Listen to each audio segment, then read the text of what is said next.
तो दूसरा भाव जो है वो धन धान्य और कुटुंब हमको बता देता है बैंक में आपकी कितना बैलेंस हो सकता है आपकी लाइफ में, वो हमको सेकंड हाउस बता देता है। आपका परिवार के साथ में आपका बाउंडेशन कैसा है, वो हमको सेकंड हाउस बता देता है। आपके पास पैसा शेयर के रूप में है, बॉन्ड के रूप में है, गोल्ड के रूप में है, सिल्वर के रूप में है, वो सब कुछ सेकंड हाउस बताएगा। प्रेशियस मेटल्स के बारे में बता देगा कि भाई व्यक्ति के पास कितना सोना हो सकता है, कितना उसको पहनने का शौक भी हो है कि नहीं है कुछ, अगर प्रेशियस मेटल पहनने का उसकी इच्छा है। ठीक है। इसके अलावा सेकंड हाउस जो है वो वाणी का भाव है। आपकी वाणी कैसी होगी सेकंड हाउस आपको बताएगा। आप किस लहजे में बात करेंगे। कम्युनिकेशन का भाव थर्ड हाउस है, लेकिन सेकंड हाउस जो है वो आपका लहजा तय कर देता है कि आप किस तरह से बात करते हैं, किस लहजे में संवाद करते हैं, बातचीत करते हैं। सेकंड हाउस फूड हैबिट्स का भी भाव है। ये रिव्यू कर लिए सभी लोग।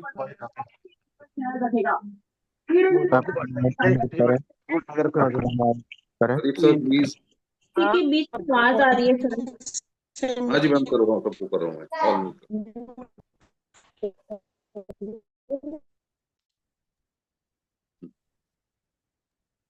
और सेकंड हाउस आपका लहजा तय करेगा, आपकी फूड हैबिट्स बताएगा, आपको खट्टी मीठी चीजें पसंद है, आपको तीखी चीजें पसंद है, आपको फीकी फीकी चीजें भी आप खा लेते हैं, रात का खाना भी आप खा लेते हैं।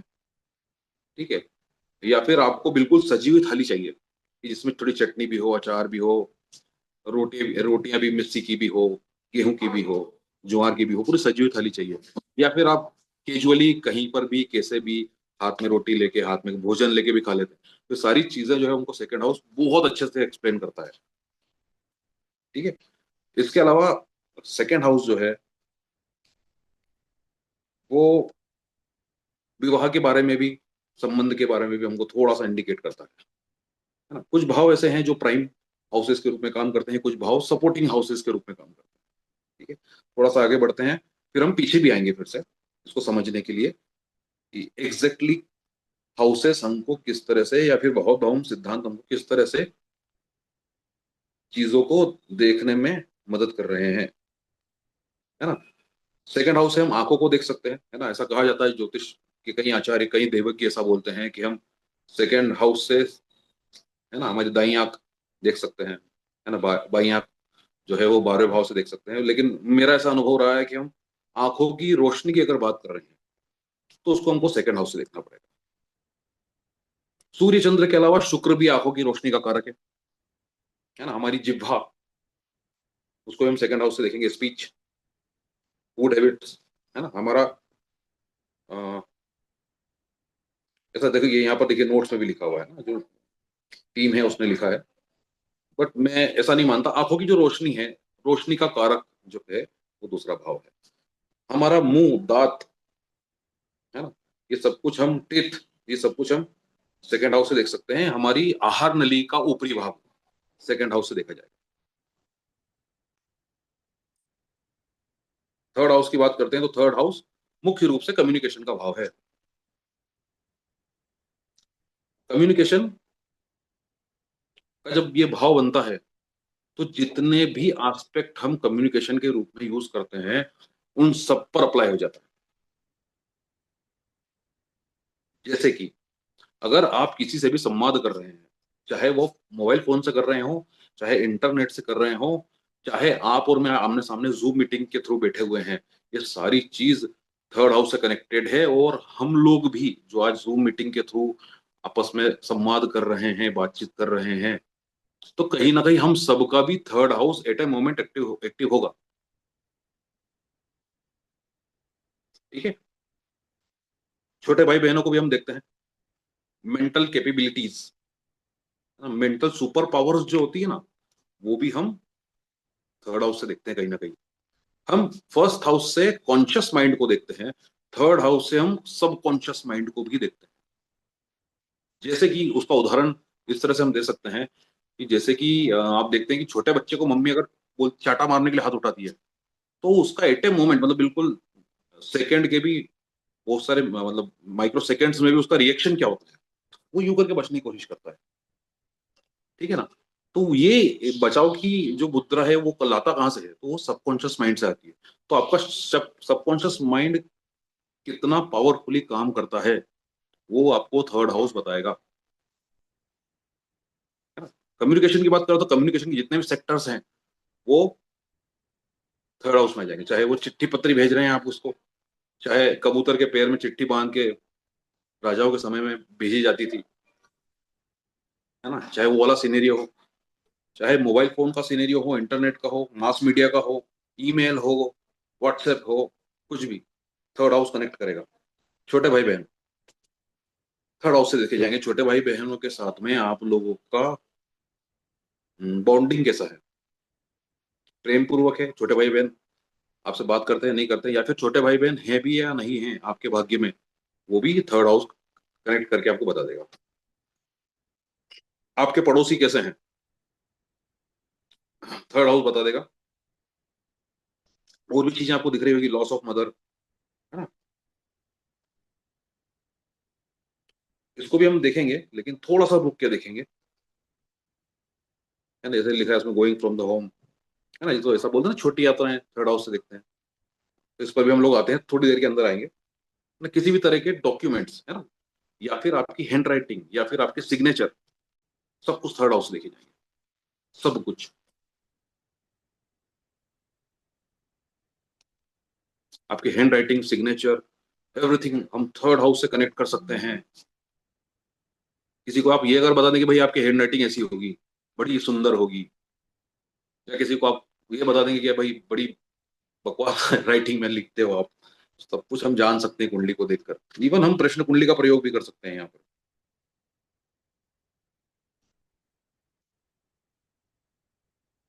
अगर आप इंटरव्यू देने जा रहे हैं तो यहाँ पर थर्ड हाउस अपना काम करता है। आपके अगर न्यूज़पेपर आता है, मैगजीन आती है, थर्ड हाउस उसके लिए भी जिम्मेदार है। कोई अफवाह उड़ा रहा है तो थर्ड हाउस उसके लिए भी जिम्मेदार है। ठीक है। Postal services, telecommunication, TV, radio, internet, ये सब चीज मैंने आपको बताई है। एजेंसीज थर्ड हाउस से रिलेट करेगी। ट्रांसपोर्टेशन, है ना, राइटर्स, मतलब अगर आप कुछ लिख भी रहे हैं ना तो थर्ड हाउस कनेक्ट करेगा उसमें। जरूरी नहीं कि बहुत महान लेखक ही बने आप, या फिर मतलब पब्लिशर्स भी हम थर्ड हाउस से कनेक्ट करते हैं। ठीक है। सीए जो होता है, चार्टेड अकाउंटेंट, उसको भी हम थर्ड हाउस से लेते हैं। लॉयर्स को भी लेते हैं क्योंकि वो अ, आपकी बात को अप्लाई करेंगे, है ना, अपील करेंगे किसी भी चीज के लिए। तो किसी भी चीज के लिए अगर आप अपील कर रहे हैं तो थर्ड हाउस कहीं ना कहीं कनेक्ट होता है वहां पर।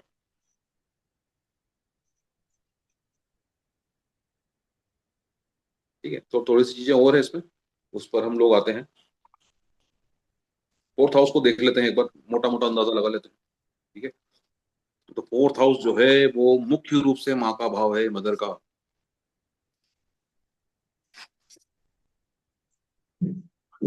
अब मदर जो है वो सबसे पहला काम हमारी लाइफ में, सबसे बड़ा जो रोल होता है वो क्या निभाती है। दो चीजों का सबसे बड़ा योगदान है माँ के रूप में। एक तो हमको सबसे पहले वो आहार देती है। ठीक है। दूसरा, मदर जो है वो हमको हमारी सबसे पहली टीचर होती है ना। पानी को पप्पा, खाने को हप्पा, लाइक इस तरह से हम लोग बोल सकते हैं। ठीक है। तो मदर का सबसे बड़ा रोल ये होता है। तो जो अर्लियर एजुकेशन है हमारी, वो भी हम फोर्थ हाउस के लिए देखते हैं। प्लीज म्यूट कर लीजिए, फोन का म्यूट खुला है। अर्लियर अर्लियर एजुकेशन को हम लोग फोर्थ हाउस से कनेक्ट करते हैं। और खाने पीने की जो वस्तुएं हैं, खासकर दूध से बनी हुई वस्तुएं, ठीक है ना, क्योंकि माँ से हमको पोषण के रूप में दूध ही मिलता है। तो दूध से बनी हुई वस्तुएं जितनी भी हैं, दूध, घी, मावा, मक्खन, एवरीथिंग, या फिर आप दाल दलहने, है ना, भोजन से संबंधित कोई भी चीज सामग्री हो, वो हमको फोर्थ हाउस से कनेक्ट करनी पड़ेगी। ठीक है। और भोजन से संबंधित जगह, रेस्टोरेंट, ढाबे, खोमचे, ठीक है, चाट के ठेले, ये सारी चीजें भी हम फोर्थ हाउस से कनेक्ट करेंगे। अगर आपके पास कोई क्लाइंट आता है, ये पूछता है कि भाई मुझे एक शॉप ओपन करनी है, मिठाई की दुकान खोलनी है मान लीजिए, तो मेरे लिए कैसा रहेगा, तो आपको फोर्थ हाउस से ही पूछना पड़ेगा। ठीक है।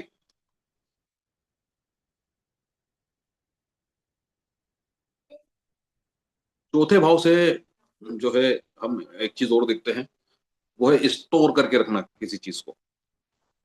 जितने भी गोडाउन्स होते हैं और स्टोरेज जहाँ पर भी आप करके रख सकते हैं, आपके घर में या फिर कोल्ड स्टोरेज में या फिर वेयर हाउसेस में, तो वो सारी चीजें भी हम फोर्थ हाउस से देखते हैं। ठीक है।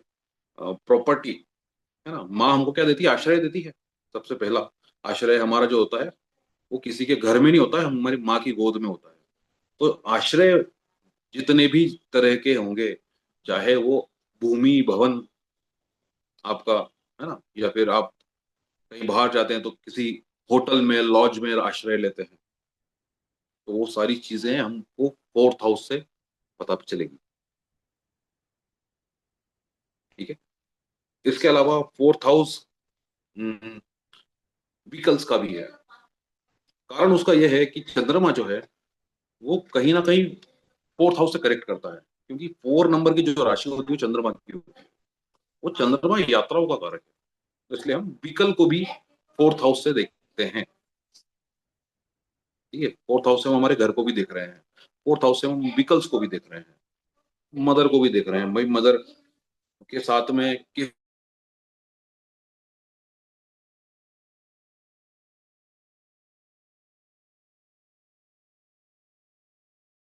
फोर्थ हाउस को देख के। ठीक।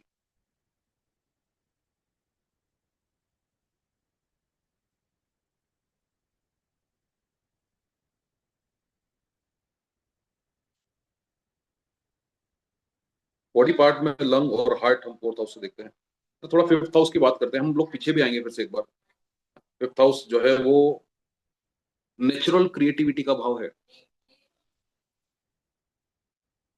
ठीक है। नेचुरल जो अपने आप ही पनपता है ना। तो सबसे पहले तो हम बात करेंगे, अगर फिफ्थ हाउस नेचुरल क्रिएटिविटी का है, तो जो एक संतान का जनन होता है ना, वो भी बड़ा एक नेचुरल प्रोसेस है, किसी मैनमेड प्रोसेस नहीं है ना। अभी आप थोड़ी नहीं हथौड़ा और छेनी लेके किसी संतान को गढ़ रहे हैं, भगवान गढ़ रहा है, तो भगवान जिस भी चीज को गढ़ेगा उसको हम पंचम भाव से देखते हैं। पंचम भाव बड़ा पवित्र भाव है, धर्म का, है ना, धर्म से संबंधित संबंध रखता है, मंत्रों का भी है, आपके जो इष्ट देव हैं उनका भी है। ठीक है। पंचम भाव नेचुरल क्रिएटिविटी का भाव है। ठीक है। पंचम भाव खेल कूद का भी भाव है। तो ऑल ओवर आज किसी खिलाड़ी की, मान लीजिए विराट कोहली की परफॉर्मेंस कैसी रहेगी, हम पंचम भाव को देख के बता सकते हैं। ठीक है।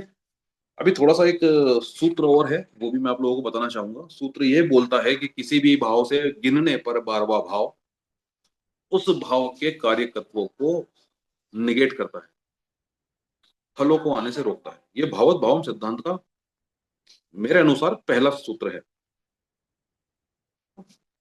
उसको किस तरह से हम लोग देख सकते हैं, थोड़ा सा इस पर चर्चा कर लेते हैं।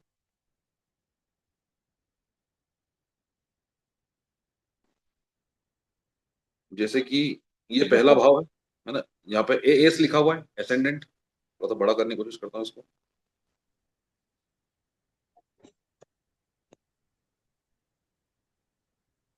ठीक।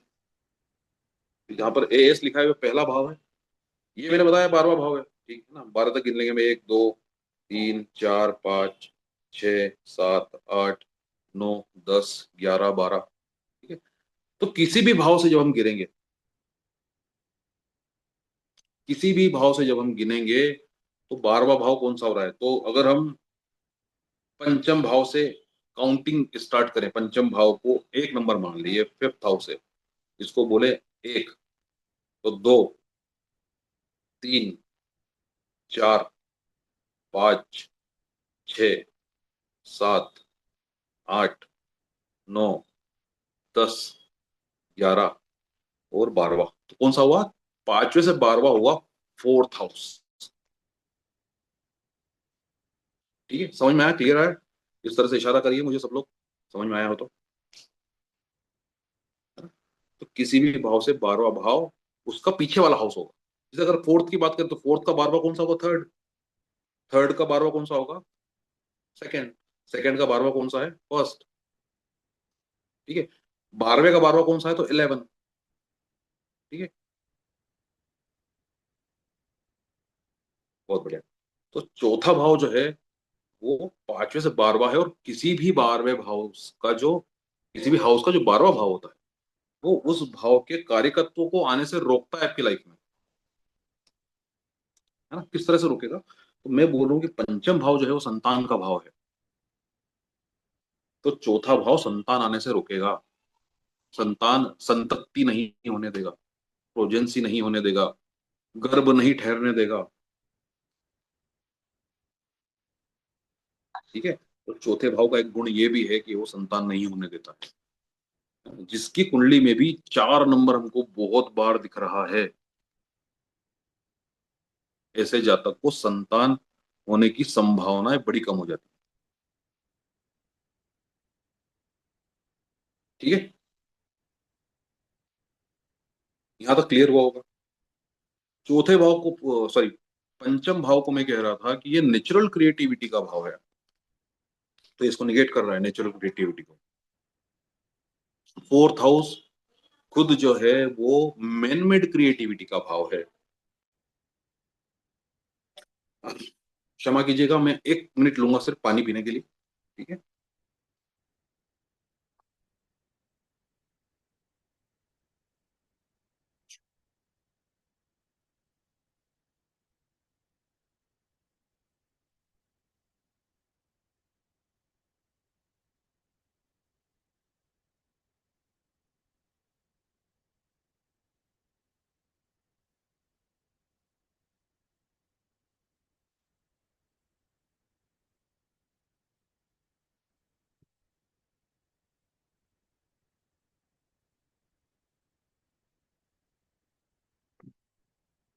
तो चतुर्थ भाव जो है, चौथा भाव जो है वो मैन मेड क्रिएटिविटी को दर्शाता है। मैन मेड क्रिएटिविटी को किस तरह से कनेक्ट करता है? तो जितनी भी प्रकार की मशीनें हैं, कलपुर्जे हैं, उन सबको फोर्थ हाउस कनेक्ट कर देता है। बड़ी मशीनें, छोटी मशीनें, नट बोल्ट, मशीन से संबंधित जितनी भी चीजें हैं, उसको फोर्थ हाउस कनेक्ट करना पड़ेगा। ठीक है। और फोर्थ हाउस में मैंने आपको बताया था कि फोर्थ हाउस मदर का है, तो थर्ड हाउस मदर से दूरी बता देता है। चौथा भाव जो है वो आपके घर का है, आप जिस घर में रहते हैं या फिर आप जिस जगह पे अभी अवेलेबल है। हो सकता है कि आप कहीं कुंभ में नहाने गए हैं, है ना, तो अभी आप जहां पर हैं वो आपका चौथा भाव है। लेकिन घर का प्रमुख भाव, जिस रेडियंस में आप रहते हैं, उसका प्रमुख भाव चौथा भाव है। तो चौथा भाव क्या है? अगर घर दिखा रहा है तो थर्ड हाउस क्या देगा? घर से दूरी, छोटी यात्राएं। घर से आप ऑफिस जाते हैं, ठीक है, तो अगर आपको घर से दूर जाना है तो उसमें थर्ड हाउस की कनेक्टिविटी आपको देखनी पड़ेगी कुंडली में। ठीक है। फोर्थ हाउस मैंने बताया कि स्टोरेज, स्टोर, किसी भी चीज को स्टोर करके हम रख रहे हैं, तो उसके लिए हम फोर्थ हाउस कनेक्ट कर रहे हैं। तो आप थर्ड हाउस से क्या चीज कनेक्ट कर सकते हो? वो उस चीज का सेल, वो कब बिकेगी? तो आप सेल्स से जुड़ी हुई जितनी भी चीजें हैं वो थर्ड हाउस से कनेक्ट कर सकते हो। सेल्समैन हो गए, सेल्स एग्जीक्यूटिव्स हो गए, एजेंसीज हो गई, इसलिए मैं एजेंसी बोल रहा था, है ना, एजेंसीज हो गई, वो बेचने का काम करती हैं। तो जितनी भी चीजें बेचने वाली हैं, जो बिक जाएगी, है ना, वो थर्ड हाउस से कनेक्ट होगी। भाई ये चीज बेचकर मुझे फायदा होगा कि नहीं होगा? थर्ड हाउस बताएगा। इस चीज को स्टोर करके रखो तो मुझे फायदा होगा कि नहीं होगा? फोर्थ हाउस बताएगा। ठीक है। फिफ्थ हाउस प्रेम का भी भाव है, शुद्ध प्रेम का भाव, पंचम भाव। अन्य भावों के साथ में इसका विघटन होता है, तो ये थोड़ा सा प्रेम में अशुद्धि ला देता है, काम भावना ला देता है। लेकिन पंचम भाव जो है वो विशुद्ध प्रेम का भाव है। ठीक है, पंचम भाव हमको शुद्ध प्रेम बताता है। पंचम भाव हमको मंत्रों के बारे में बताता है। पंचम भाव बड़ा दिव्य भाव है। इसके बाद हम थोड़ा से खराब भाव की बात करते हैं, तो छठा भाव, यहाँ पर 9 नंबर लिखा हुआ है, कुंडली का छठा भाव है। कोई बोल रहा है बार बार डिस्कनेक्ट हो रहा है, सर मेरी तरफ से नहीं हो रहा है वो, मेरी तरफ से तो प्रॉपर चल रहा है, बाकी सबके मुझे दिख रहे हैं। आप अपना नेट चेक कीजिए प्लीज। तो छठा भाव जो है वो हमको बीमारियां देता है, लोन देता है। ठीक है, इसके अलावा छठा भाव जो है वो हम्म, हमें हमें ड्रेसिंग सेंस भी बताता है, हमारे पेट्स के बारे में भी बताता है। तो छठा भाव जो है वो कई चीजों के बारे में दर्शा देता है। ठीक है, इसके अलावा छठा भाव जो है वो अ, मेहनत का पैसा भी बताता है। अब मान लीजिए छठा भाव जो है वो मेहनत का पैसा बता रहा है, तो पंचम भाव क्या करेगा? मेहनत का पैसा नहीं आने देगा आपके पास। है ना? छठा भाव नौकरी भी बताता है, सर्विस। पंचम भाव नौकरी नहीं लगने देगा, जॉब नहीं लगने देगा, या फिर जॉब लगी है तो छुड़वा देगा। पंचम भाव धर्म का भाव है, छठा भाव कर्म का भाव है। ठीक है, तो धर्म कर्म को निगेट करेगा। ज्योतिष की हर पद्धति इससे सहमत है। छठा भाव लोन का है, पांचवा भाव रीपेमेंट ऑफ लोन करेगा। छठा भाव बीमारियों का भी है, पांचवा भाव क्या करेगा? बीमारियां ठीक करेगा, हीलिंग का भाव है पंचम भाव। तो जब भी किसी की तबीयत बिगड़ी हुई है तो उसी कुंडली में देखकर मेरी आवाज ठीक से आ रही है ना? कोई व्यक्ति बोला नो ऑडियो, सबको ठीक से आ रही है आवाज? जी सर जी, आ रही है, बिल्कुल ठीक है मैम। चलिए, बहुत जी बढ़िया। गुरु जी आ रही है। यस सर, आ रही है आवाज ठीक sir. Everything is clear sir, network and the sound. Yes sir, आवाज आ रही है। पंचम भाव हीलिंग आवाज का इज भाव ओके है। सर। पंचम भाव हीलिंग देगा आपको। अब पंचम भाव आपको हीलिंग दे रहा है, तबीयत ठीक कर रहा है, तो चौथा भाव क्या करेगा? वो हीलिंग को ही निगेट कर देगा, ला इलाज बीमारी देगा आपको, ऐसी बीमारी जो कभी ठीक नहीं हो सकती। ठीक है। तो ये बड़ा ही अद्भुत एक सिद्धांत है ज्योतिष में, कि किसी भी भाव से आप चलते चलते आगे पीछे थोड़ा करते हैं, किसी भाव से 12वें तक गिनते हैं, किसी भाव से आप तीसरे तक गिनते हैं, तो उसके भी फल होते हैं। अभी आप देखिए सातवें भाव के बारे में। सातवां भाव आपके ग्राहक को सूचित करता है। आपके पास अगर कोई क्लाइंट आ रहा है, जैसे कि अ, किसी भी दुकान के ग्राहक की बात करें, ठीक, सातवां भाव आपका ग्राहक है। छठे भाव को मेहनत का पैसा इसलिए बोला जाता है क्योंकि छठा भाव जो है सातवें भाव का नुकसान कर रहा है। देखिए जरा, छठा भाव सातवें भाव को निगेट कर रहा है। तो जब तक ग्राहक का नुकसान नहीं होगा, क्या पैसा आएगा? बताइए। तो ग्राहक का पैसा कहाँ आ गया? छठे भाव के पास में।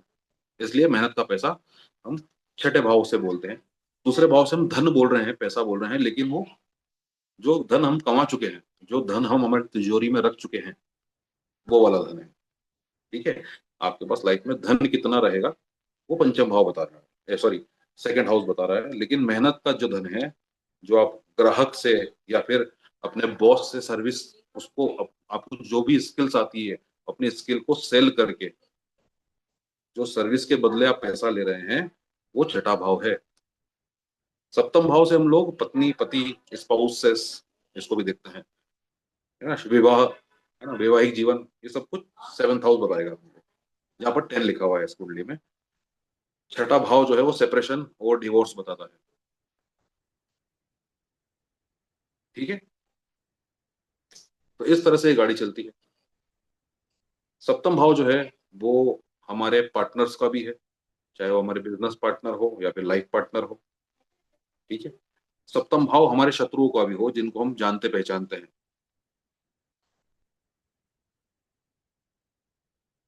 सप्तम भाव मारक भाव में से एक भाव है, जो मृत्यु के समय प्रकट होते हैं, मृत्यु देने में सहायक होते हैं, या फिर शारीरिक हानि में भी इनका रोल होता है। अब बताइए, विवाह भी यही करवा रहा है, शारीरिक हानि भी यही देगा, है ना, मारक भाव भी यही है ना। बट तो बहुत सारी इसमें हमको ऐसा लगता है बड़ी कई बार उलझने पैदा हो जाती हैं, लेकिन बड़ा एक सुंदर विज्ञान हमको हमारे सामने हमारे देवज्ञों ने, ऋषियों ने प्रस्तुत किया है। अष्टम भाव पूरी कुंडली में सबसे खराब भाव कहलाता है। सबसे ज्यादा अगर लाइफ में दिक्कत परेशानी किसी व्यक्ति की आती है, मेंटल स्ट्रेस आता है, बदनामी होती है, डिप्रेशन होता है, एंजाइटी होती है, तो वो अष्टम भाव के कारण होती है। किसी की शादी नहीं हो रही है तो छठे भाव के कारण होगी, लेकिन शादी नहीं होने से उसको स्ट्रेस हो रहा है तो अष्टम भाव से होगा। ठीक है, क्लियर, यहां तक समझ में आया सभी को? अब कुछ सूत्र और हैं, वो भी हम देख लेते हैं। तो एक सूत्र ये भी है कि किसी भी भाव से तीन गिनने पर वो भाव उसके भाव के कार्यकर्ताओं को बढ़ा देता है, एनहांस कर देता है। उदाहरण के लिए छठे भाव की हम बात कर रहे थे कि छठा भाव जो है वो बीमारियां देता है। जब छठे से हम तीन गिनेंगे तो एक दो तीन, आठवां भाव आ जाता है। एक दो तीन, छठा सातवां आठवां। तो किसी भाव से जब हम तीन गिनेंगे तो उस भाव के मतलब छठे भाव के कार्यकर्ताओं में और बड़ी वृद्धि कर देगा। तो आठवां भाव इसलिए मल्टीपल बीमारियां देगा, बड़ी बीमारियां देगा, गंभीर रोग देगा, एक्सीडेंट करवा देगा, चोट लगाएगा, फ्रैक्चर हो जाएगा।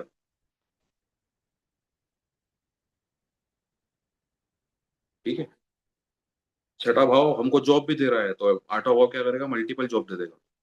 छठे भाव में आदमी घोड़े की तरह काम करता है, आठवें भाव से आदमी गधे की तरह काम करेगा। Multiple job, eighth house.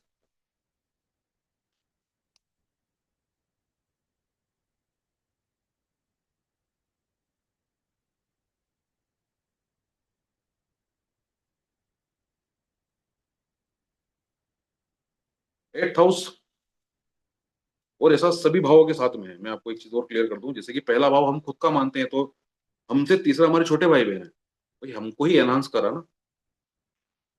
वैसे ही हमसे पीछे की बात करें, अगर हम इलेवंथ हाउस की बात करें, तो इलेवंथ हाउस से हम तीसरे हैं, एक दो तीन। तो यहाँ पर हम हमारे बड़े भाई बहनों को देखते हैं, इसलिए। ठीक है। अगर हम बात करें चौथे भाव की, तो हम हमारी मदर को देख रहे हैं, तो मदर के छोटे भाई बहन को कहाँ से देखेंगे, फोर्थ का थर्ड, मतलब एक दो तीन, सिक्स हाउस से। तो मामा मौसी को हम लोग यहाँ से देखेंगे। ठीक है। तो इस तरह से हम लोग थर्ड हाउस, किसी भी भाव से तीसरे भाव को जब देखेंगे तो वो हमको उस भाव के कार्यकर्ताओं में वृद्धि बताएगा।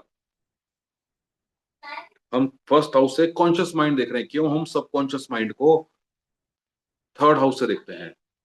जब हम थर्ड हाउस से सबकॉन्शियस माइंड को की बात कर रहे हैं, तो जो तीसरे से भी जब हम एक तीन और आगे गिनेंगे, तो एक दो तीन, पांचवा भाव, यहां से हम देखते हैं कलेक्टिव कॉन्शियस माइंड।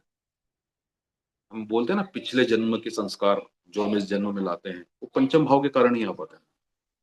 तो जो भी चीज आप कलेक्ट करके लाए हैं आपकी आत्मा में, आपके मन में, पिछले जन्म से इस जन्म में, और इस जन्म से अब आगे वाले जन्म में जो चीज ले जाएंगे, वो सब चीज कहीं ना कहीं कलेक्ट हो रही है। तो कलेक्टिव कॉन्शियस माइंड को हम फिफ्थ हाउस से कनेक्ट करते हैं।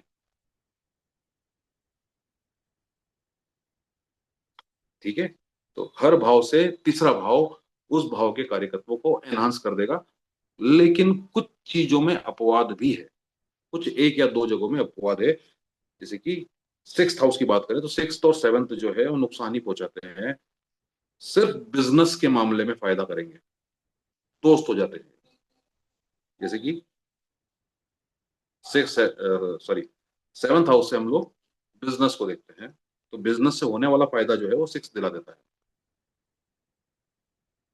हाँ, आप बिजनेस में क्या करते हैं, अपना कोई चीज, प्रोडक्ट या अपनी सर्विस किसी सामने वाले को सेल ही तो करते हैं, ये तो करते हैं। ठीक है,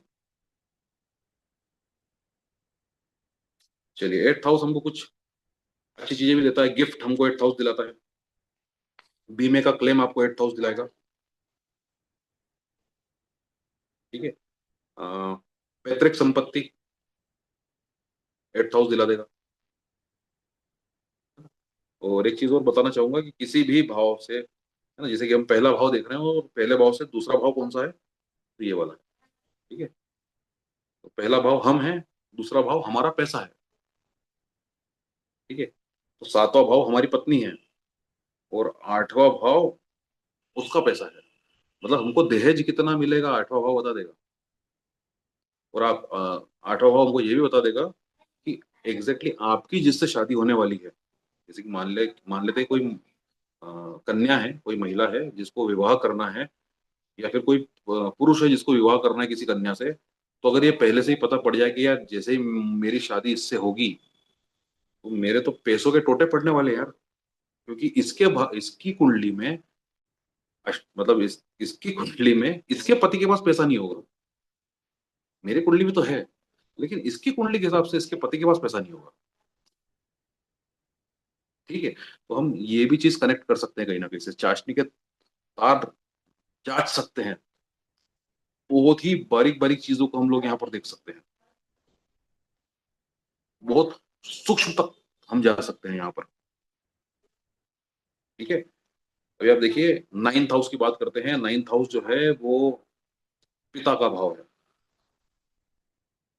उच्च शिक्षा का भाव है, कॉलेज की शिक्षा जो हम लेते हैं, धर्म का भाव है। ठीक है, इसके अलावा 9th हाउस जो है वो, सर उच्च शिक्षा जो आपने बताया अभी, तो उच्च शिक्षा ग्रेजुएशन के बाद का स्टडी या 12th के बाद का स्टडी?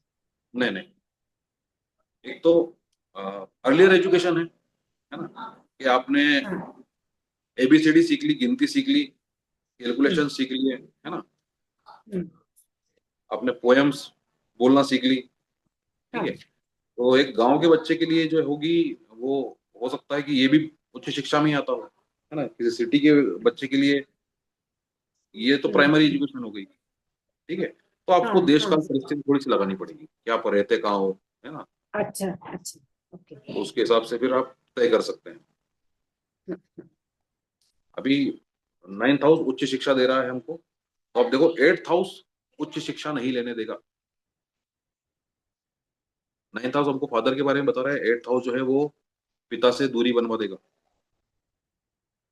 ठीक है, 9th हाउस हमको यात्राएं भी देता है, लंबी यात्राएं, है ना, पुराने समय में समुद्री यात्राओं के लिए नवम भाव का प्रयोग किया जाता था, तो 8वां भाव हमको यात्राएं भी नहीं करने देगा। ठीक है, 9th हाउस हमको धर्म बता रहा है, धर्म की किताबें बता रहा है, ऐसा ऐसी चीजें हमको धर्म के बारे में बता रहा है जो बड़ी ओपन है, खुला है बिल्कुल सब कुछ। आप जाइए और अध्ययन कीजिए, आपको समझ में आ जाएगा। लेकिन अष्टम भाव हमको कुछ गुप्त सुप्त चीजों के बारे में बता रहा है। ठीक है, अष्टम भाव जो है वो गड़ा हुआ धन भी बताता है, गड़ा हुआ धन, माइनिंग, जमीन के नीचे छुपी हुई जो चीजें हैं, जितनी भी गुप्त सुप्त चीजें हैं, छुपी हुई चीजें हैं, उनको आप 8th हाउस से कनेक्ट कर सकते हैं। तो गड़ा हुआ धन, जमीन के अंदर से क्या निकलेगा, माइनिंग वाली चीजें हो गई। ठीक है, फिर तंत्र क्रियाएं, है ना, और बीज मंत्र, जैसे 5th हाउस हमको क्या बता रहा है, मंत्र बता रहा है ना, ओम भूर्भुवस्सुः सवितुर्वरेण्यं भर्गो देवस्य धीमहि धियो यो न प्रचोदयात्। 5th हाउस हमको बता रहा है ना। 8th हाउस हमको क्या बता रहा है, ओम ह्रौम जूम सह।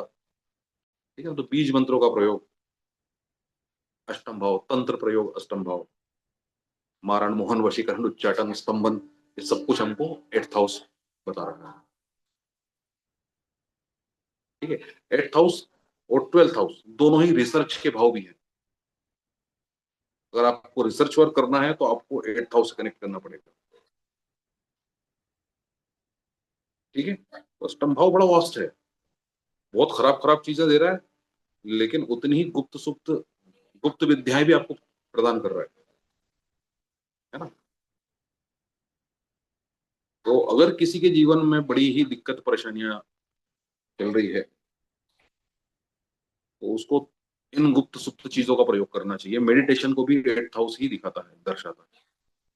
बीज मंत्रों को, कुंडलिनी शक्ति को अष्टम भाव दर्शाता है। ठीक है। गुप्त पूजा की विधियां, है ना। अगर 9th हाउस हमको धर्म बता रहा है, इस ये अगरबत्ती लगा दी, दीपक लगा दिया, लेकिन जो गुप्त पूजन की विधियां, रिचुअल्स हैं जो, वो 8th हाउस हमको बताएगा। 9th हाउस हमको पूरा का पूरा धर्म बता रहा है। ठीक है।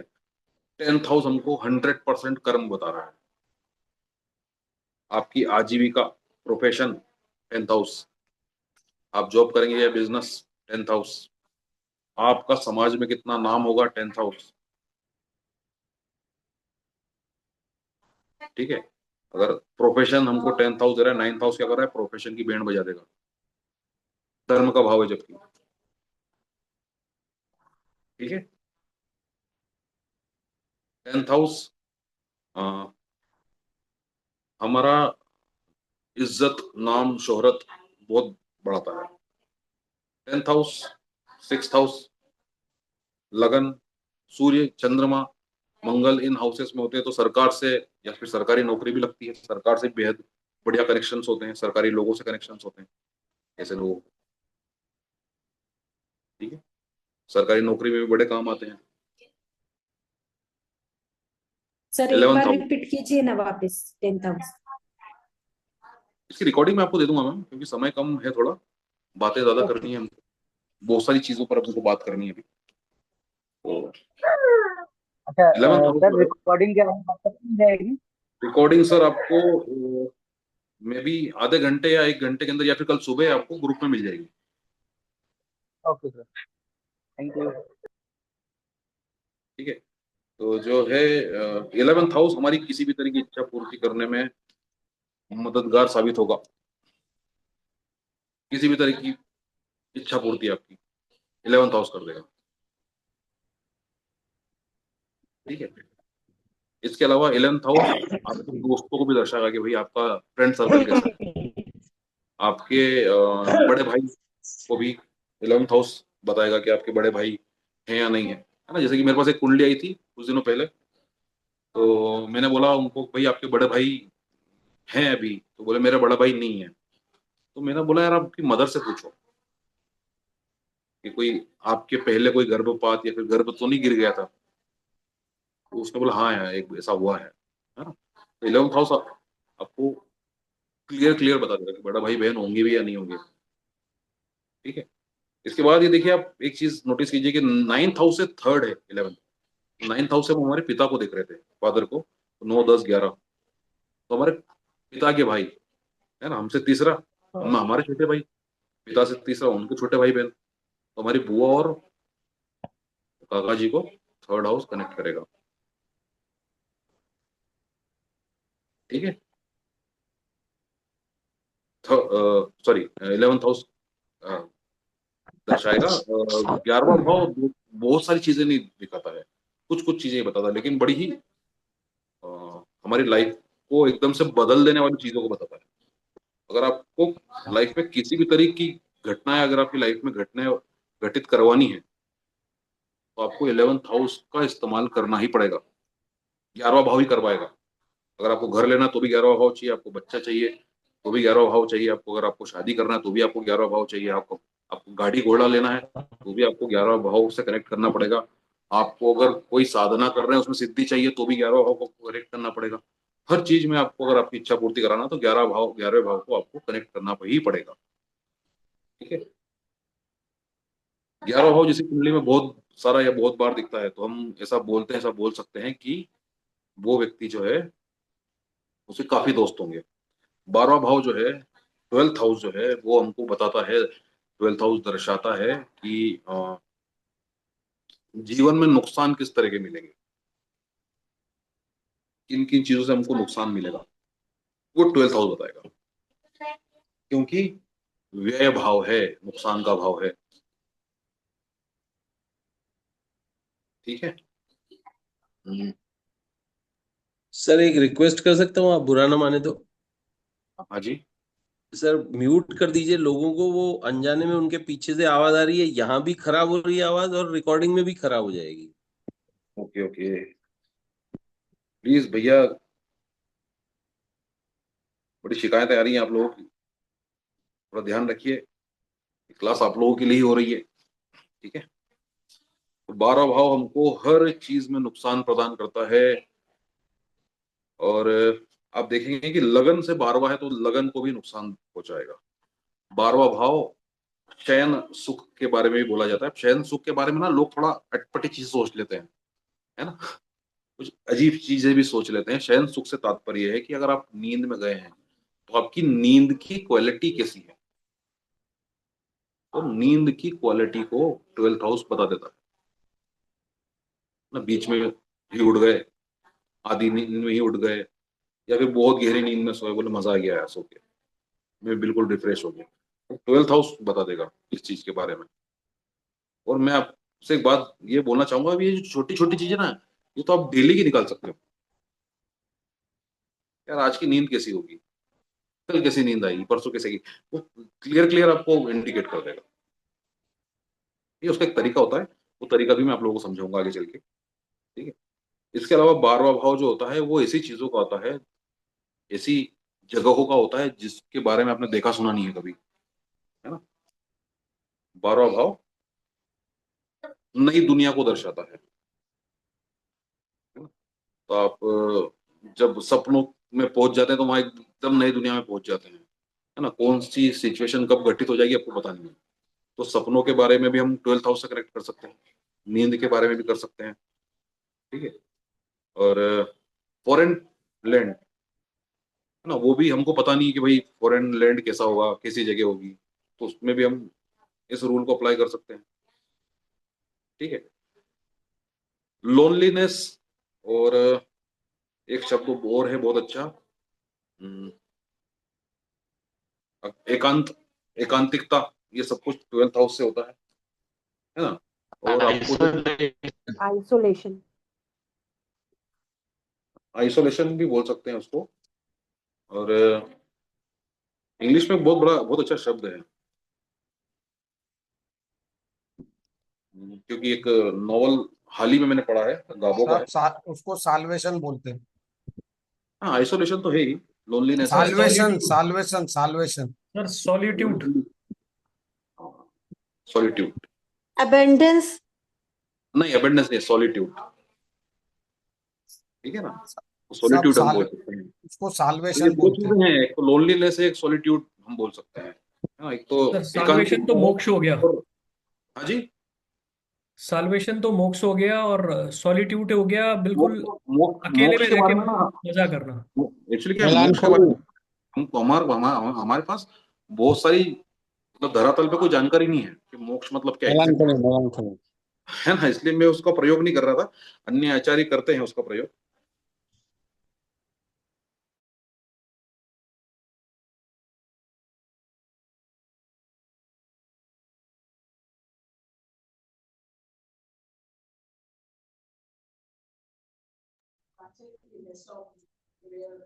आप म्यूट हो गए हैं। मैं आधा मिनट लूंगा आपसे, बस एक छोटा सा।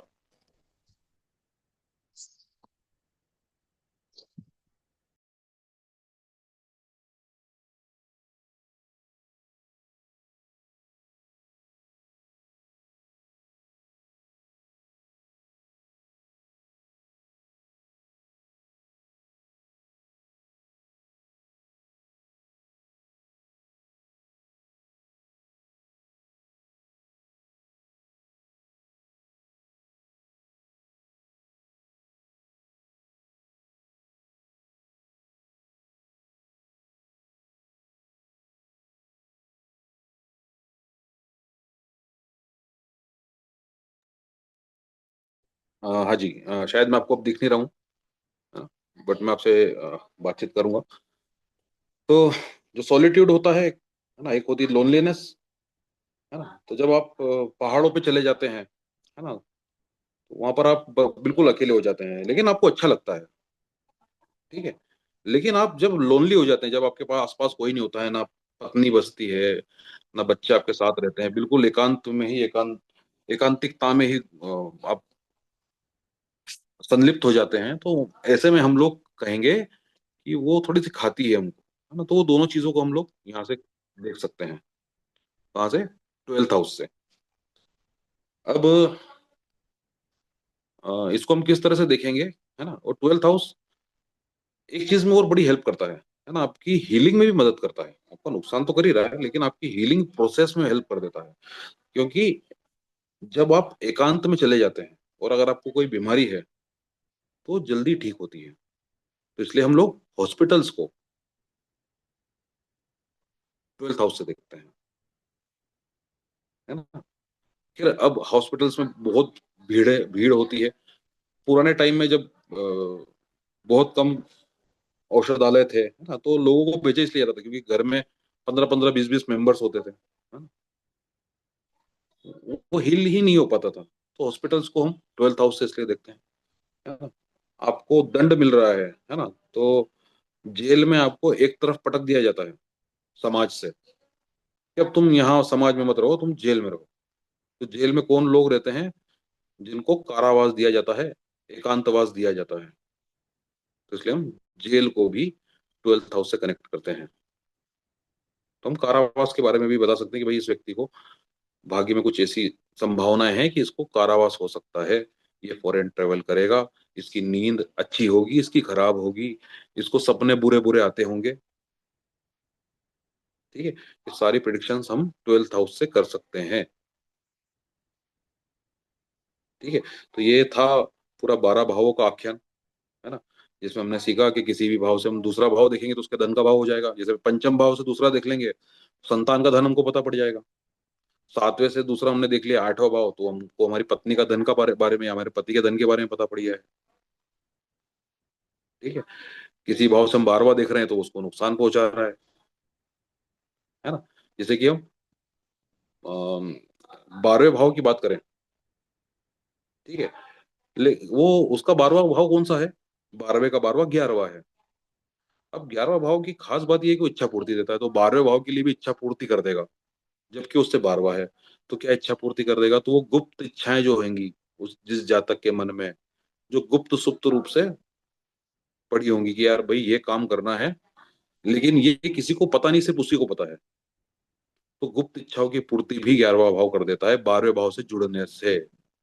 अब ये जुड़ते कैसे हैं, इसको हम 1-2 दिन के अंदर डिस्कस करने वाले हैं। और मैं आप लोगों से आज ये भी पूछना चाहूंगा, आप सभी मित्र नए मुझसे जुड़े हैं, है ना, लगभग सभी नए चेहरे में इस बार देख पा रहा हूँ। तो मैं आप लोगों से ये भी जानना चाहूंगा, आपको आज का सेशन कैसा लगा? अच्छा लगा सर। बहुत सुंदर।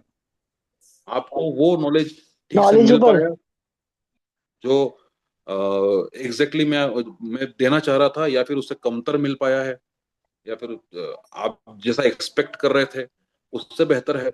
मैं ये सारी चीजें आपसे जानना चाहूंगा। उससे बेहतर. प्रैक्टिकल। बहुत अच्छे सर, बहुत अच्छे। बहुत शानदार है भी, और भी अपेक्षा आपसे हमें। जिस जिस थ्योरी पर मैं काम कर रहा हूँ वो बड़ी लॉजिकल थ्योरी है ना। वो बहुत अच्छा। हवा में बात नहीं करती है। वो बोलती है कि भाई 2 और 2 जोड़ गए तो 4 हो जाएंगे, होना चाहिए, है ना, क्योंकि गणित का स्वभाव है ये। ठीक है। तो मैं जो थ्योरी अप्लाई कर रहा हूँ, लगभग 2016 से मैं इस थ्योरी पर काम कर रहा हूँ, 2016 से सीखना स्टार्ट कर दिया था, है ना। वो केपी के अलावा मैं दूसरी चीज फॉलो भी नहीं करता हूँ। मैं आपको ये बात क्लियर कर दूं, केपी और केपी से जुड़ी हुई जो किंतु अन्य अभी विधाएं सुतेंगे नहीं, सुतने के पहले दे देंगे। नाड़ी है और के आओ तो भास्करन जाओ तो पद्धति है। म्यूट करिए आओ सब तो लोग प्लीज। परशुराम जी म्यूट करिए सर प्लीज। मैं एक पूछना चाहती हूँ कि ये हाँ जो जी मैम, केपी एक एस्ट्रोलॉजी है, हम्म, इसका अपन जैसे किसी भी चीज का सही समय निकालते हैं, मतलब जो टाइम जी प्रिडिक्शन होता है किसी भी हाँ चीज का, कि जी विवाह कब होगा किसी भी जातक का, या ठीक फिर है। नौकरी कब लगेगी, या फिर हम्म दूसरी नौकरी, अगर कोई जातक अभी अभी की टाइम पे एक हम्म, नौकरी कर रहा है, तो जी दूसरी नौकरी उसको कब करनी चाहिए, कैसे, मतलब वो जी जी उस एस्पेक्ट से अपन कुंडली देखना सीखना चाहते हैं ये केपी से। उसी तो कितना एस्पेक्ट से टाइम? मैं खुद भी जुड़ा था।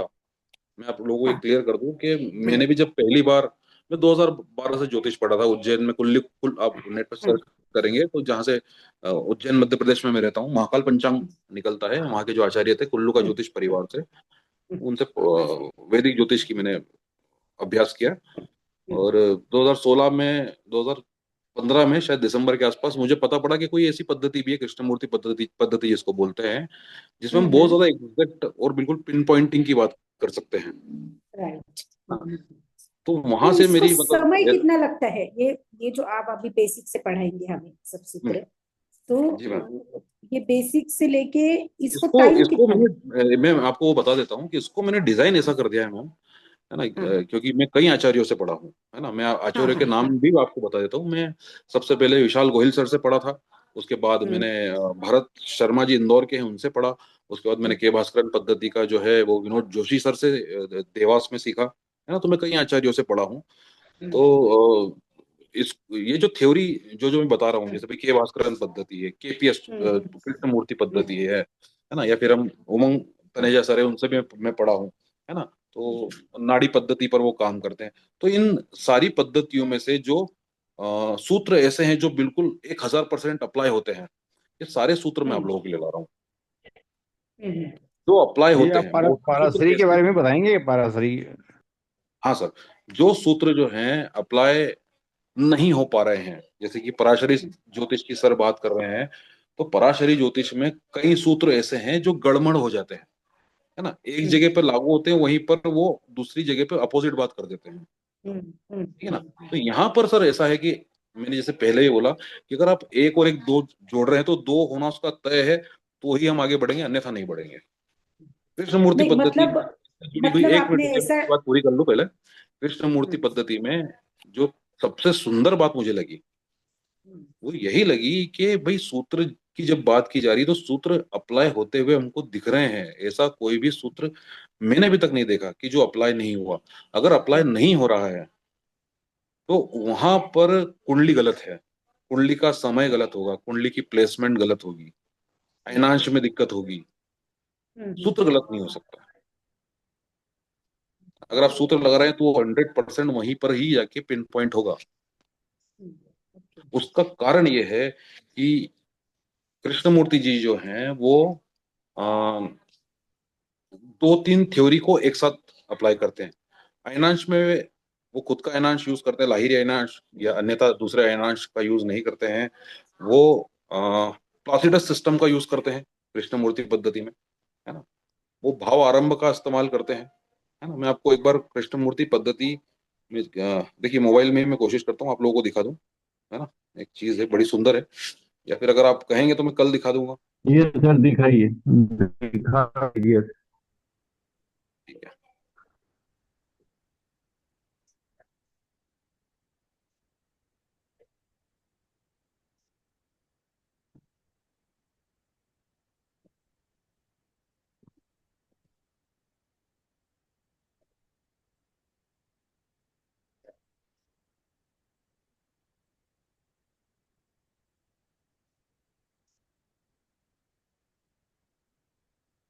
अभी आप देखिए इस कुंडली में स्क्रीन दिख रही है आपको। हाँ सर। इस कुंडली में गुरु जो है वो 6th हाउस में बैठे हुए हैं, है ना। केपी कुंडली, गुरु 6th हाउस में है, शुक्र 6th हाउस में है, बुध जो है वो 6th हाउस में है। जैसे मैं राशि कुंडली की बात करूंगा तो गुरु जो है वो देखिए यहाँ पर 7th हाउस में चले गए। सर वो मोबाइल की कुंडली नहीं दिख रही है, कंप्यूटर की कुंडली दिख रही है। कंप्यूटर की ओके कुंडली दिख रही है सर। ओके ओके ओके, मैं कंप्यूटर में भी खोल के बता सकता हूँ आपको, लेकिन थोड़ा सा समय का अभाव मुझे लग रहा है। ठीक है ना, तो एक काम करते हैं, इस पर, इस विषय पर कल चर्चा कर लेते हैं तो बहुत अच्छा रहेगा। क्या बोलते हैं आप लोग, बताइए। हाँ ठीक बिल्कुल है सर। बढ़िया सर, ठीक कल है, बताइएगा ठीक है, बिल्कुल। चलिए। है लेकिन ना, सर आपने मुझे टाइम तो हम्म। बोला ही नहीं कि किस चीज का। इसको, कि ये कोर्स कितने टाइम का डिजाइन किया हुआ ये अप्रोक्सीमेट 3 हफ्ते का है मेरा, मैंने जो डिजाइन किया है ना। है? और इसके साथ में आपको 45 दिनों का एक बंडल भी मिलेगा। उस अभी सेल्स की बात तो मैं कर ही नहीं रहा हूँ, मतलब मुझे, मैं अभी 2-3 दिन तो ये बात करने ही नहीं वाला हूँ, है ना। हाँ नहीं पहले आप कोई बात बेसिक को नहीं समझ सर। लीजिए, आपको समझ में आ रहा है तो उसके बाद आगे बढ़िए। आप खुद इसको अप्लाई करके देखिए 1-2 दिन, है ना? भाई सच में जो सूत्र मैं बता रहा हूँ अभी आज तो बिल्कुल बेसिक सूत्र ही मैंने बताया, ठीक? एक 1-2 दिन आप खुद इसको समझिए, थोड़ा सा इस पर अध्ययन कीजिए, 2-4 घर के परिवार के लोगों की कुंडली देखिए, है ना? उसके बाद ही फिर मैं बोलूंगा कि यार कोई कोर्स लेना है या नहीं लेना है ना? सॉफ्टवेयर की बात करें तो केपी स्टार वन सबसे बढ़िया है, सबसे सस्ता है, 1500 रुपया 1600 रुपये सालाना में आपको मिल जाता है ना? बहुत सारे फीचर्स आपको आ गए ये हैं सर उसमें। सॉफ्टवेयर में लैंग्वेज हिंदी की होगी क्या? बिल्कुल होगी सर, होती है। ठीक ठीक। बिल्कुल होगी सर। थोड़ा अच्छा अगर आपको सॉफ्टवेयर लेना है तो मैं रिकमेंड करूंगा एस्ट्रो ट्रू एस्ट्रोलॉजी, ठीक है? True astrology. हाँ, अच्छा बहुत बढ़िया है, उसका टाइम टूल बहुत ही जबरदस्त है ना? आप कौन माइक्रो सा सेकंड सर? तक की true astrology micro second sir वो एक प्रश्न है मेरा। सर कॉस्ट क्या आएगा इसका? वो सर ना वो उसकी वेबसाइट से लेना पड़ेगा, मैं नहीं बेचता हूँ। 7,500 की का है। वेबसाइट पे जाके आपको देखना पड़ेगा, शायद 6-7 हजार रुपए के अप्रोक्स का है। सर वो देवास वाले गुरुजी का नाम क्या था, आप बताएंगे मेरे को थोड़ा सा? तो विनोद जोशी जी, विनोद जोशी जी, ठीक है। आप बोलो तो मैं नंबर दे दूंगा, कोई दिक्कत नहीं है, मेरे हाँ गुरु सर, जी। मेरे को उनका नंबर थोड़ा सा हाँ, दे दीजिएगा, हाँ, हाँ, क्योंकि उनके बारे मुझे में मैंने सुना है बहुत। मुझे पर्सनली मैसेज कर दीजिएगा, क्योंकि मैं तो जी। उनको सर माथे पे बिठा के रखता हूँ कोई अच्छा, है ना? वो मेरे क्या गुरु। उनके बारे में मैंने सुना है, यहाँ पे कई चर्चा करी है उनके बारे में, बहुत बेहतरीन ज्योतिष है वो। अब आप पढ़े हैं बिल्कुल उनसे तो समझ लीजिए वो बेहतरीन ही बिल्कुल, होंगे। उनकी मैं सर उनकी मैं बुक्स भी उनकी उनकी बुक्स भी छपी हुई है शायद। एक बुक रिलीज हुई है अभी, उनकी दूसरी आने वाली है, किस नाम से है उनकी वो बुक? नक्षत्र ज्योतिष। नक्षत्र ज्योतिष, हाँ। हाँ, आप उनसे संपर्क कर लेना, मैं भेज दूंगा बुक भी आपको। अच्छा अच्छा, सर तो बुक मैं का पीडीएफ नाम भेजेंगे कि बुक? व्हाट्सएप ग्रुप में डाल दीजिएगा। वो बिल्कुल, क्या जोशी नाम बताया था आपने? विनोद जोशी जी। हाँ, ठीक ठीक मुझे ठीक ठीक ठीक। व्हाट्सएप पे पूछ लो, मैं पूरी जानकारी दे दूंगा आपको। जी जी जी जी जी। तो चलिए मैं थोड़ा सा आपसे विदा लेता हूँ अभी, हम लोग कल मिलते हैं। आशा करता हूँ आप लोगों को आज का सेशन बहुत अच्छा लगा होगा, है ना? वो Thank you, लेकिन sir. सर Thank you आज so much. थोड़ा सा क्या आपका है कि सेशन का मैं लेट हो गया आपका था, सेशन का तो रिकॉर्डिंग होगा आपका ना सर? वीडियो तो मिल जाएगा? बिल्कुल मिल जाएगा सर, रिकॉर्डिंग आपको सुबह कोशिश रिकॉर्डिंग, करूँ 10 बजे तक आपको मैं दे दूंगा। हाँ सर, क्योंकि मैं लेट ज्वाइन हुआ हूँ मैं। Thank you sir. मेरा ग्रुप में ही डाल दीजिएगा रिकॉर्डिंग। और सर जी सर। 15 में भी। हाँ जी मैम, मैंने कहा सर जी 15 में भी। अब क्रम से डाल दीजिएगा इस ठीक बार। ठीक है, ओके सर। ठीक है, चलिए थैंक यू ओके। सर। धन्यवाद सभी को, प्रणाम, शुभ रात्रि। नमस्ते सर। बहुत प्रणाम, अच्छा लगा आप राधे लोगों के राधे। साथ में। Thank you so much sir. प्रणाम गुरु जी, जय श्री महाकाल। जय श्री महाकाल, प्रणाम। बहुत बहुत धन्यवाद सर।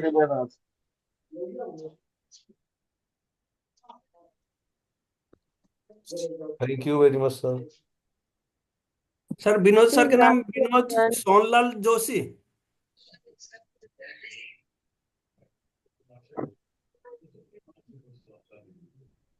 कौन?